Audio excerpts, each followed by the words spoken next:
Hey everyone, Raze is here, and today we will be playing some Minecraft and I'll also be reading some unbelievable stories that actually happened. I like playing the game and I also like reading stories, so I'll be combining two of these things today in this video.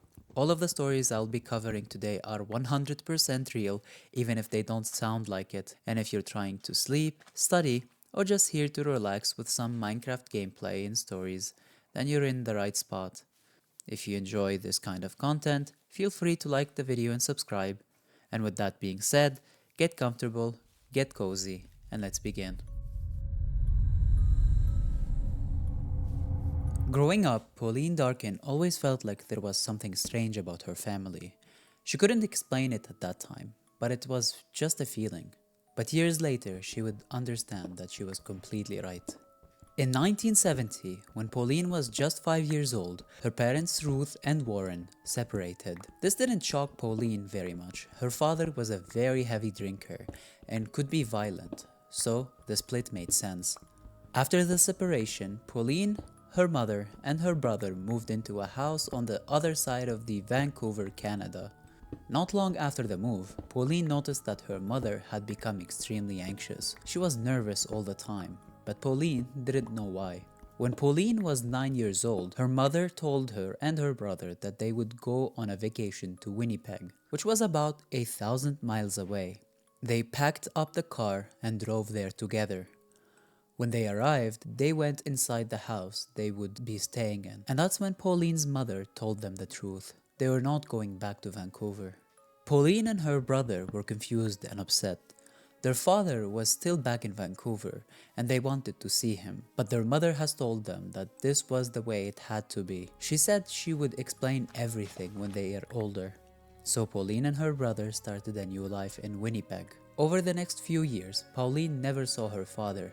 She slowly adjusted to life in Winnipeg, made close friends, and began to feel normal again. Then, without warning, her mother told them they had to move again, immediately. This time, they were moving all the way to New Brunswick, on the far east side of Canada. Before they left, Pauline's mother made the children promise they would not tell anyone about the move. Pauline did let this information slip to her friend Wendy though. When her mother came to pick her up, Pauline and Wendy said goodbye in a casual way so her mother doesn't suspect anything. Once in New Brunswick, the family finally stayed put for several years. But Pauline's mother never stopped being anxious. She was constantly paranoid about something that the kids didn't know. In 1988, when Pauline was 23 years old, she was living 2 hours away from her family house. She had a boyfriend and worked as a reporter at a local newspaper. One day, her mother called her and asked her to meet at a motel. She said that she was finally ready to explain everything about Pauline's childhood. Pauline was eager. This was a conversation she has been waiting for her entire life. Pauline drove to the hotel, and when she arrived, she saw that her mother was pacing outside, clearly nervous. Pauline waved and started to speak, but her mother immediately put a finger on her lips, signaling her to stay quiet. Then, she shoved an envelope into Pauline's hands. Written on the front were instructions telling Pauline not to speak and to place her jewelries inside the envelope because it might be bugged. Pauline was confused, but did as she was told. They walked silently into the motel room. Inside was a man Pauline immediately recognized. It was the Reverend from their old church in Vancouver. His name was Stan Sears. Pauline's mother had worked as his secretary, and Pauline knew the two were very close. Stan had also visited them over the years in Winnipeg and New Brunswick. Pauline's mother explained that she and Stan had been in a secret relationship for years, but that wasn't the real reason why they were there. She then told Pauline that her father, Warren, was actually a mobster involved in organized crime in Vancouver. After the separation, Pauline's mother learned that the mob had put a hit out on her. She knew too much and they were scared. Stan also discovered there was a hit out on him too, both because of his relationship with Pauline's mother and because he had unknowingly concealed a man connected to the mob. That man was later assassinated. Stan said that was when he realized that the danger was real. They didn't go to the police. Instead, they went into hiding. That was why the family moved to Winnipeg and then to New Brunswick. Stan had followed them to keep them safe. As Pauline listened, things from her childhood finally made sense. Times when her mother threw all the food in the house suddenly without explanation. Moments when Pauline was abruptly removed from school and transferred elsewhere. According to her mother, those were times when the mob had tried to poison them or learned where Pauline was going to school. And she had to do all of this to protect herself and her family. Before Pauline left the motel, her mother explained they had entered something called the Weird World. It was a special kind of witness protection. Agents followed them secretly. They were never truly safe, but they were being watched. Stan handed Pauline a radio and told her it could be used to contact the agents if she was ever in a real danger. He also warned her not to use it unless it was an emergency. Pauline asked about her father. Her mother told her he was also in the Weird World. She handed Pauline a letter from him saying he would hope Pauline would join them one day. As Pauline was leaving the motel, Stan ran outside and stopped her. He gave her a small metal device. It was a GPS tracker. He told her to place it under his car so that the agents could always find her. And Pauline did as she was told. Then she drove away. At first, Pauline planned to take time to think, but within days, the paranoia became overwhelming. She broke up with her boyfriend, she quit her job, and she moved out. Then she called her mother and told her she wanted to join the Weird World. Her mother told her the process would take time. Days turned into weeks, weeks into months, and months into years. 5 years passed, and during this time, Pauline met a new partner, Kevin, who would later become her husband. As time went on, Pauline began to doubt the entire story, so she decided to test it. She called her mother and claimed someone has broken into her apartment and that she believed it was the mafia. Her mother immediately told her not to call the police, and minutes later, she called again and said Stan had contacted the agents who claimed they had caught not one, but 2 mobsters who had broken in. Pauline then admitted that she had lied. No one had broken in. That's when Pauline realized the truth. There was no mafia, there was no Weird World. Her mother and Stan had believed this story from decades. Stan was later diagnosed with a delusional disorder through a condition known as shared delusion. He had passed his belief onto Pauline's mother, and neither of them even admitted it was false. They died believing the mafia was still after them. And Pauline eventually made peace with the whole thing, and she wrote a best-selling memoir about her life called Run, Hide, and Repeat.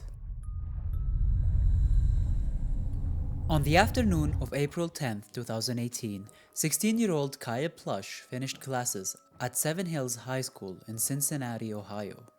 When school let out, he walked straight towards the sophomore parking lot where his family's minivan was parked. Kyle had a tennis match scheduled that afternoon, so he needed to grab his equipment before leaving. Although Kyle had suffered a spinal cord injury when he was younger, he made a remarkable recovery. He was able to walk again, then run, and eventually return to sports. Of all the activities he enjoyed the most, tennis was his favorite. He joined the school team and quickly became one of their strongest and most well-liked players. A little after 3 p.m., Kyle reached his minivan. He slid open the side door, tossed his backpack inside, and climbed towards the third-row seat where his tennis shoes were sitting. Kyle sat down facing the front of the van, took off his school shoes, and put on his tennis ones.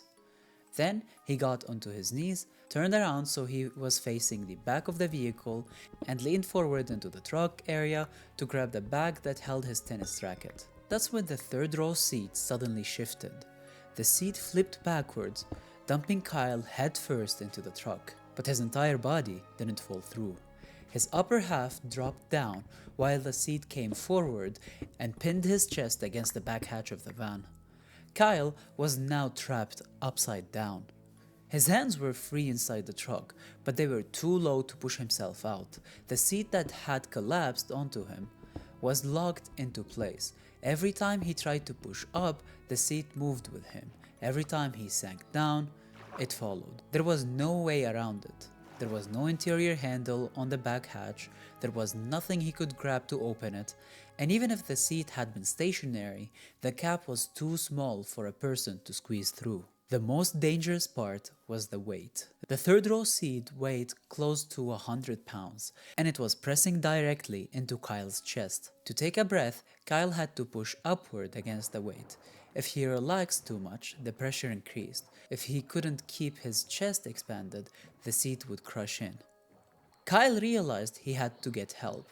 He couldn't reach his phone with his hand, but he remembered that he could use voice activation. At 3:14 p.m., Kyle used Siri to call 911. When the dispatcher answered, Kyle was frantic. He yelled that he was trapped in a minivan in the Seven Hill parking lot and that he needed help immediately. But Kyle's phone was still in his pocket and his voice was muffled. The dispatcher struggled to understand what he was saying. So Kyle kept repeating his name, his location, and what was happening. He banged on the inside of the vehicle trying to make sound. Near the end of the call, Kyle said he thought he was going to die. But then the call disconnected. The dispatcher tried calling back, but it went to voicemail. Kyle's voice message only said his name. Unsure of what was happening, the dispatcher characterized the call as unknown trouble. Police were sent to the general area of the school, but they weren't told someone was trapped or that the situation was life-threatening. They drove through the parking lots, staying inside their vehicles, looking for anything out of the ordinary. They were close to Kyle, but they didn't see him. At 3:35, Kyle used Siri to call again. A different dispatcher answered, but now Kyle's voice was much weaker. His breathing was labored, and there was long pauses between his words. Early in the call, Kyle said that if he died, he wanted them to tell his mother that he loved her. He identified himself again. He said that he was trapped in gold Honda Odysseus in the sophomore parking lot. He said he needed help immediately. There were long silences on the line. Kyle asked if they could hear him. He said this was not a joke. He said he was going to die if they didn't get there soon. Then Kyle tried to activate Siri again. He repeated the command several times and then the line went quiet. The dispatcher did hear Kyle on the phone, but the details he provided were not passed along to the officers already in the area. They were never told about the gold minivan or the exact location. 2 minutes later, the officers left. After 6 hours, Kyle's father went looking for him after he didn't return from this tennis match. He found the minivan in the sophomore parking lot. Inside, Kyle was trapped upside down in the truck. He had died from asphyxiation after the seat finally crushed his chest. Kyle's family later filed a wrongful death lawsuit against the city and several employees. The legal proceedings are still ongoing, but today, Kyle's case is used across the country to train emergency dispatchers because what happened to him sounded impossible. From a young age, Gareth Willams stood out as an extremely gifted boy. By the time he was 17 years old, Gareth has already earned a first-class honours degree in mathematics from a university in his hometown in Wales. A few years later, he completed his PhD at the University of Manchester. Not long after that, he was accepted into a postgraduate program at Cambridge, one of the most prestigious universities in the world. But Gareth never finished that degree, because his academic achievements has attracted the attention of Britain's intelligence agencies. In 2001, when Gareth was 23 years old, Britain's government communication headquarters, known as GCHQ, offered him a job as a code breaker. Gareth accepted immediately. He left Cambridge, moved to Cheltenham, and began working in intelligence. Despite being extremely shy in private, Gareth was highly respected. His work in mathematics and cryptography helped his team earn several Britain's top awards of international code breaking. For nearly a decade, Gareth lived quietly and worked almost entirely behind scenes. Then, in 2009, Gareth was approached by Britain's Secret Intelligence Services, MI6. They wanted him to transfer over. This was rare. It meant Gareth would no longer just analyze information, he would go operational. In other words, he would become a spy in the traditional sense. Gareth accepted the offer and moved to London, but almost immediately he regretted it. MI6 culture was very different from what he was used to. There was intense competition, there was flashy cars, expensive clothes, and pressure to socialize and party with coworkers. Gareth couldn't fit in. He just wanted to work and be left alone. At GCHQ, that was normal. At MI6, it made him an outsider. Eventually, Gareth took his annual 2-week vacation, but when the vacation ended, he never returned to work. And strangely, no one at MI6 followed up. Days passed, then weeks, and still no one checked on him. It wasn't until Gareth's sister contacted police after not being able to reach him that anyone realized something was wrong. On August 23rd, a uniformed police officer went to Gareth's apartment in London to conduct a welfare check. After knocking and getting no answer, the officer obtained a key from the landlord and entered the apartment. He called out Gareth's name, but there was no answer. The apartment looked normal, and nothing appeared disrupted. The officer started searching the first floor. Then he went upstairs. At the top of the stairs, there was a closed bathroom door. When the officer opened it, he immediately saw something that would make international headlines. In the bathtub, there was a large red duffel bag. Inside that duffel bag was the badly decomposed body of Gareth Willams. The bag was zipped shut, and the zipper was secured with a padlock on the outside. The key to the padlock was later found underneath Gareth's body, inside the bag. Investigators found no fingerprints, not on the bathtub, not on the duffel bag, not on the zipper, not on the padlock, not even on the key. Nearby, Gareth's iPhone was found sitting on a table. It had been factory reset. Investigators later determined it was reset on August 15th, the same day Gareth was last seen on CCTV footage, and the same day they believed he died. The thermostat inside Gareth's apartment was turned extremely high. Despite it being the middle of August, the apartment was very hot. This accelerated decomposition and made it impossible to determine an exact cause of death.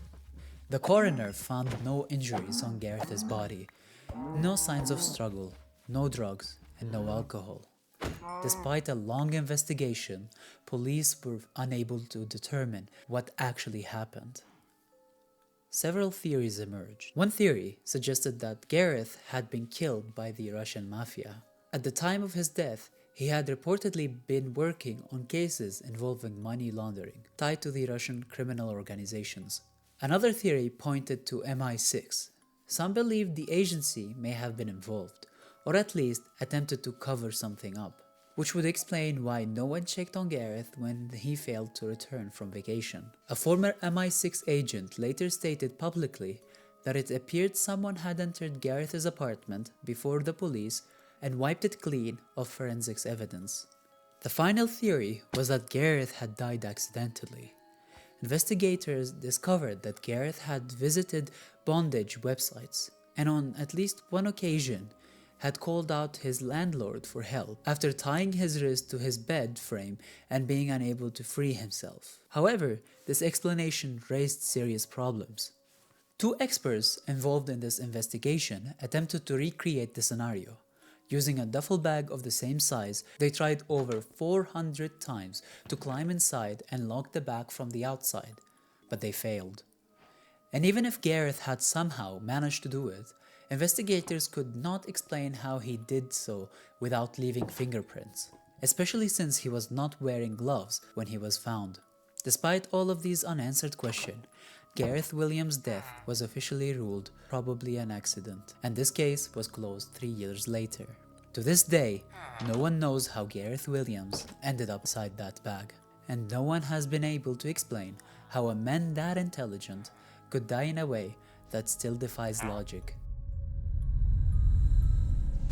On April 27, 1997, a farmer in Indonesia was walking his livestock through a sugarcane field near his home. That's when he tripped over something on the ground, and after he caught his balance, he looked down to see what he had stepped on. What he noticed was a small mound of dirt that didn't seem natural.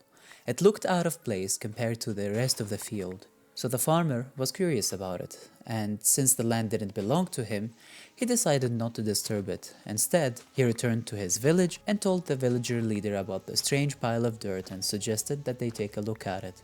The village leader gathered a few men, and together they went back to the field. When they found the mound, one of the men poked it with a stick. The stick went in easily, but when he pulled it back out, a terrible smell came from the hole. At that point, the men became worried. They decided to leave the field and contact the authorities, but the authorities told them to go back, dig it up, and report what they found. So, the village leader and several men returned to the sugarcane field and began digging. It didn't take them long before their shovel hit something soft. They carefully removed more dirt, and suddenly a woman's face was staring back at them. She had been buried upright, with only her head above ground, and dirt has been packed on top of her. Police were finally sent to the scene, and they identified the victim as a 20-year-old local woman, known in the village as Dewi. After speaking with the villagers, police learned that Dewi has last been seen 3 days earlier, when she left home to run an errand. No one knew what happened after that, but a few hours later, a 15-year-old rickshaw driver came forward with an information. He told police that 3 nights earlier, Dewi had hired him for a ride. When she got into the rickshaw, she refused to say exactly where she was going. Instead, she asked him to drive in a certain direction and said she would give him more instructions later. The driver found this strange and asked again where they were going. Dewi confessed and told him that she was going to see a shaman. A shaman, in simple terms, is someone believed to use supernatural powers to heal people or bring good fortune. The driver thought it was odd that Dewi was visiting a shaman late at night and being so secretive, but after dropping her off, he didn't think much more about it. That was until he heard that she was found dead. Police went to the shaman Dewi has visited, a 45-year-old man named Ahmed Suraji. At first, Suraji denied knowing Dewi or having anything to do with her disappearance, but when police searched his home, they found Dewi's belongings inside. At that point, Suraji changed his story. He calmly admitted that he had killed Dewi. Then, without hesitation, he added that she was not the only one.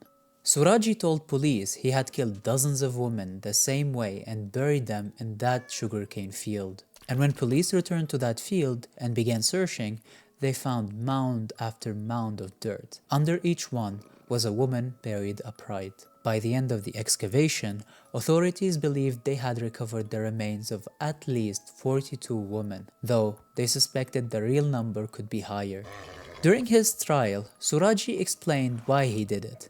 He said that in 1986, he had a vivid dream in which his deceased father appeared and told him that if he drank the saliva of 70 women, he would be immortal. Suraji later claimed that this dream felt so real, but his father hasn't explained to him how to collect the saliva. So after thinking about it, Suraji decided the easiest way was to kill the woman and take it from them. Suraji spread the rumor that he had supernatural powers. He claimed that he could grant women beauty, wealth, and good fortune. And the saddest part is that many people believed him. Women from his village and nearby areas began seeking him out. Suraji would charge them a fee and tell them to return later that night, warning them not to tell anyone where they were going. When they arrived, he would explain that a ritual was required. He would lead them through a cemetery and into a sugarcane field.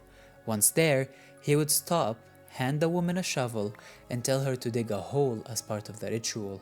And when the hole was deep enough, he would tell her to step inside and place her hands at her sides.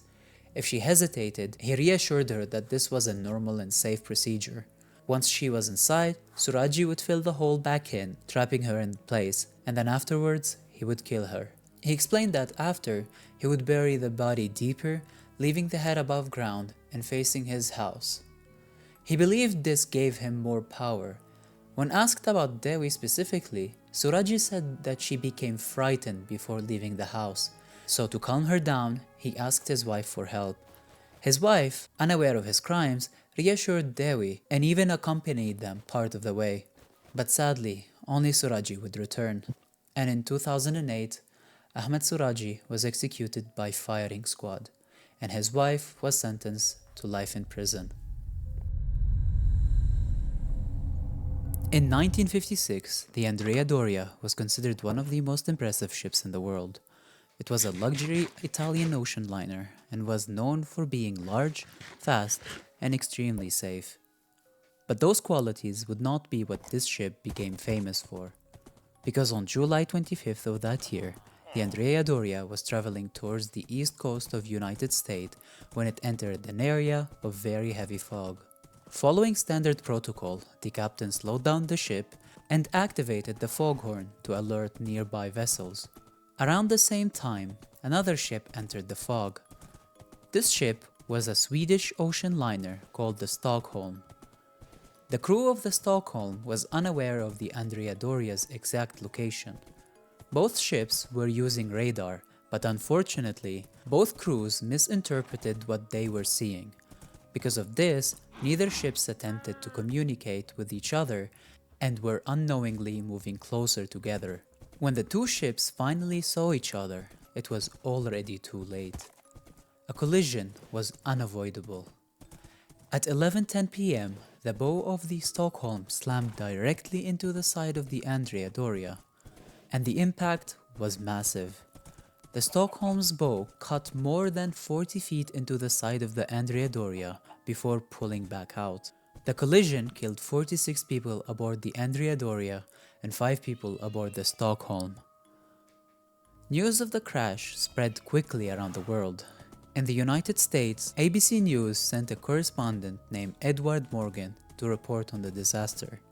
What Edward's co-workers didn't know was that his 14-year-old daughter, Linda Morgan, had been traveling on the Andrea Doria. Just before Edward went live, he was informed that Linda was missing and presumed dead. Despite this, Edward went on live television and reported the story calmly and professionally. He never mentioned his daughter, and after finishing the podcast, he could do nothing but wait. Meanwhile, another story began to emerge. Rescuers aboard the Stockholm reported hearing a girl screaming for her mother. A man ran towards the front of the ship following the sound, and when he reached the bow, he couldn't believe what he saw. Perched on the destroyed front of the Stockholm was a bed, and on that bed was a teenage girl. The girl was alive. She was 14 years old and was in fact Linda Morgan.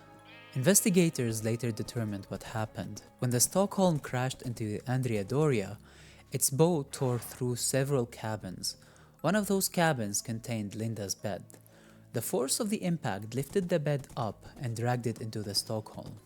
When the Stockholm pulled back out, it took the bed and Linda with it. Linda has survived the collision with only a broken arm. And when Edward Morgan learned that his daughter was alive, he was overwhelmed. He returned to the air, this time speaking about Linda and her survival. He also spoke honestly about how difficult it has been to report on a tragedy involving someone he loved. Linda would go on to make a full physical recovery. However, she struggled emotionally for many years. Her stepfather and half-sister had both died in the crash, and Linda suffered from severe survivor's guilt. Despite that, her story became one of the most unbelievable survival stories ever recorded. A story that sounds almost impossible, but is actually true. In May of 2013, off the coast of Nigeria, a large commercial vessel was performing routine work in open water. Nothing about that day stood out.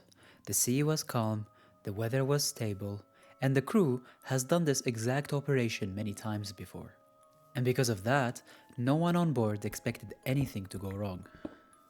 But deep below the surface of the ocean, in a place where light does not reach, where sound travels strangely, and where pressure alone can crush steel, something impossible was already unfolding, and no one knew it yet.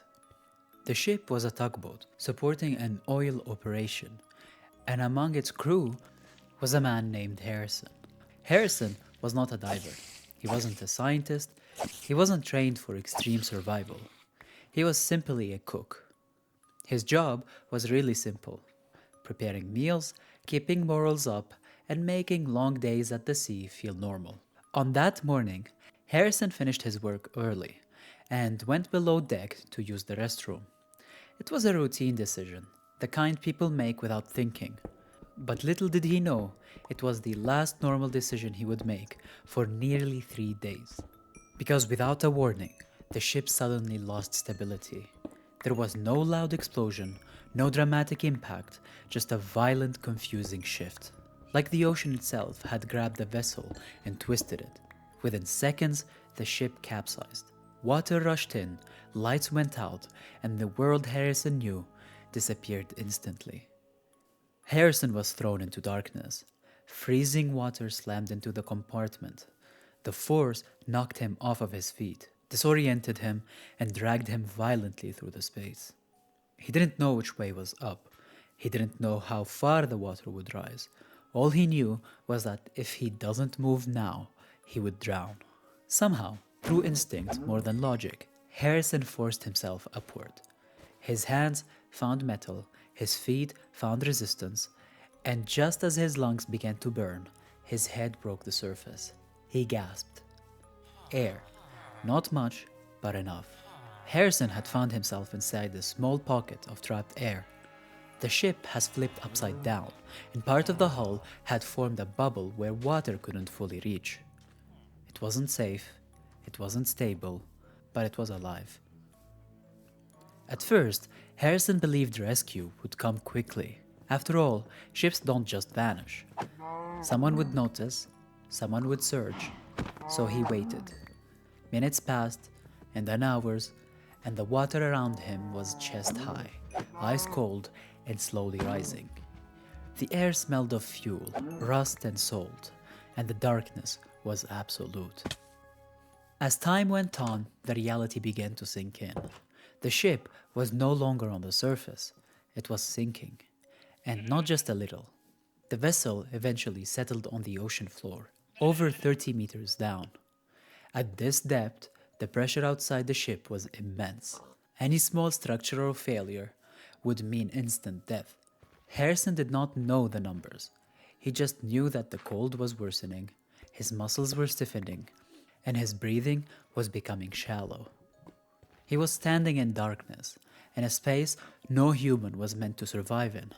And the worst thing is that he was all alone. To conserve energy, Harrison stopped moving. He leaned against the wall, careful not to splash. He kept his chin above the waterline, and he listened. There was nothing. No engine sounds, no voices, no rescue sounds. Only the faint creaking of metal adjusting to pressure. Each sound made his heart jump, because each sound could be the ship collapsing. At some point, Harrison began to hallucinate. The cold affected his mind. The darkness erased time. He started speaking out loud, just to hear a human voice, even if it is his own. He prayed. He counted breaths. He forced himself to stay awake because he knew that falling asleep in this cold water often meant never waking up again. What Harrison didn't know was that the rescue teams had located the ship, but they believed everyone inside was already dead. Professional saturation divers were sent down, not to rescue survivors, but to recover bodies. The plan was very simple. Enter the wreck, document the remains, and exit. No one expected to find life. But when one diver slowly entered the overturned ship, visibility was poor. The water was thick with debris, and as he was moving through the structure, his helmet light swept across something unexpected. Movement. At first, he thought it was a reflection. Then he realized it was a hand, a human one, and it was reaching out. Inside his suit, the diver froze, because at this depth, after this long, no one should be alive, but Harrison was. And when the diver's light reached his face, Harrison spoke. His voice was weak, but it was real. The diver later said that this moment was one of the most terrifying experiences of his life, not because of the danger of the mission, but because his brain could not process what he was seeing. A living man standing underwater days after a shipwreck. The rescue that followed was incredibly delicate. Harrison could not be brought up quickly. Doing so would just kill him.